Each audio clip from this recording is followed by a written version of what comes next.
সুপ্রিয় শিক্ষার্থী ভাই বোনেরা, এই পর্যায়ে আমি আপনাদেরকে টেবিল তৈরি করে কিভাবে একটি কমিশন ভিত্তিক বেতন নির্ণয় করা যায় সেটি শিখাবো। এর জন্য দেখুন, আমি প্রথমে এ থেকে ই পর্যন্ত আমি সিলেক্ট করলাম এবং আমরা হোমে ক্লিক করলাম। ক্লিক করার পর যেহেতু আমি মার্জ সেলে ক্লিক করলাম, দেখুন আমি পুরো সেলটিকে একটি সেলে রূপান্তরিত করে ফেললাম। এখন আমি এখানে লিখলাম, আমি সবগুলো লেখা বড় হাতে দিচ্ছি আপনাদের বোঝার সুবিধার্থে, SALESSION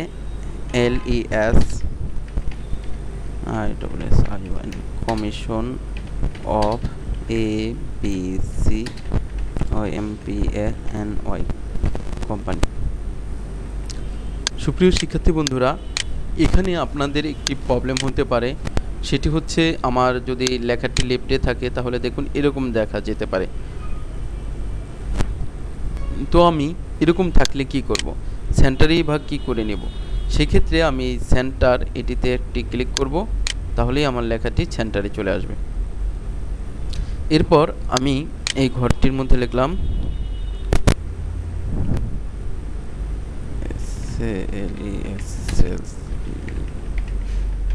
সেল পারসন, বাইরে একটা ক্লিক করলাম, এই সেলটির মধ্যে আবার একটি ক্লিক, এবার আমি হোমে একটি ক্লিক করছি, ওয়ার্ক টেক্সট অর্থাৎ আমাদের এটিতে ক্লিক। তো দেখুন আমি ক্লিক করছি ওয়ার্ক টেক্সট, দেখুন আমাদের এটি ভেঙে চলে আসলো। উল্লেখ্য যে আমরা ইন্টার দিলে কিন্তু এক্সেলে এভাবে মাইক্রোসফট ওয়ার্ডের মতো ভেঙে আসে না, তো সেই ক্ষেত্রে আমাদের এই কমান্ডটি ব্যবহার করতে হয়। এরপরেরটা দিচ্ছি আমি BASIC বেসিক, তারপর হচ্ছে LES সেলস,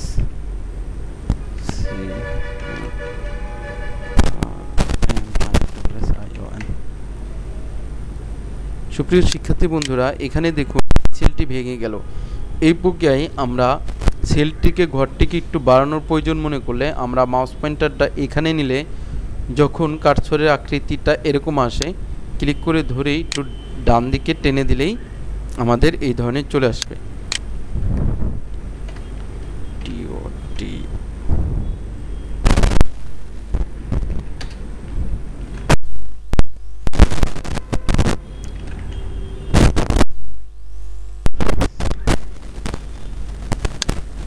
এই পর্যায়ে ভিতরে একটি ক্লিক, বাইরে একটি ক্লিক করে ভিতরে একটি ক্লিক, হোমে ক্লিক করব, ওয়ার্ক টেক্সট। তো সুপ্রিয় শিক্ষার্থী বন্ধুরা, আমি নিচে কিছু ডাটা এন্ট্রির জন্য ডাটা এন্ট্রিগুলো আমি করে নিচ্ছি, তারপর থেকে আমি আবার আপনাদেরকে সূত্র করে করে দেখাবো।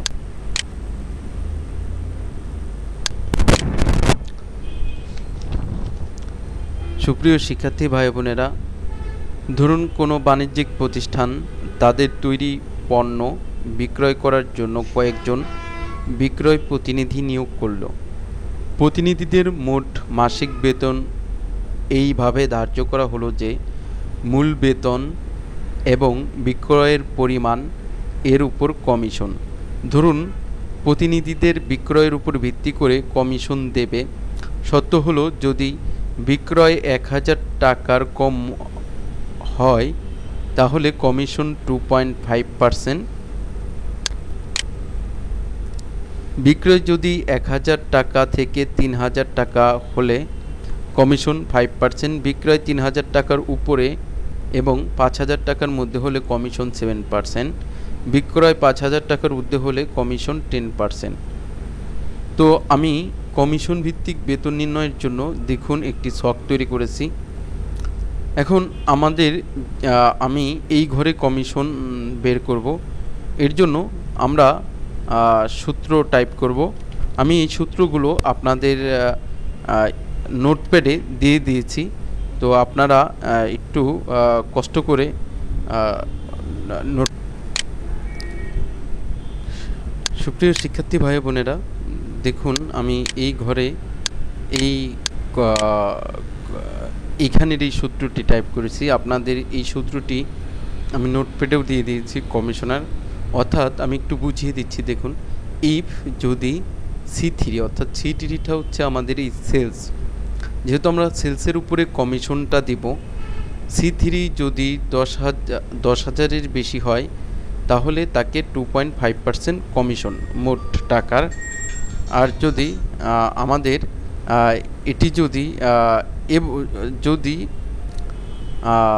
আমাদের C3 যদি 10,000 থেকে বেশি হয় তাহলে, অথবা 3,000 থেকে কম হয়, অথবা সমান সমান হয়, তাহলে এর সাথে 5% তাকে আমরা 5% দেব। অথবা যদি আমাদের C3টা 3,000 থেকে বেশি অথবা সমান সমান হয়, অথবা 50,000 থেকে বেশি অথবা সমান সমান হয়, তাহলে 7.5%।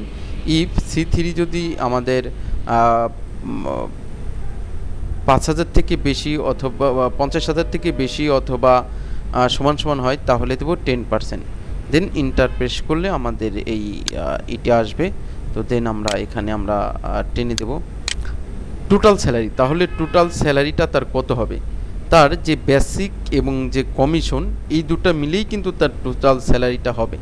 অর্থাৎ আমরা লিখে দিচ্ছি সমান সমান আমাদের হচ্ছে B3 প্লাস, আমরা যোগের নিয়ম জানি, D3।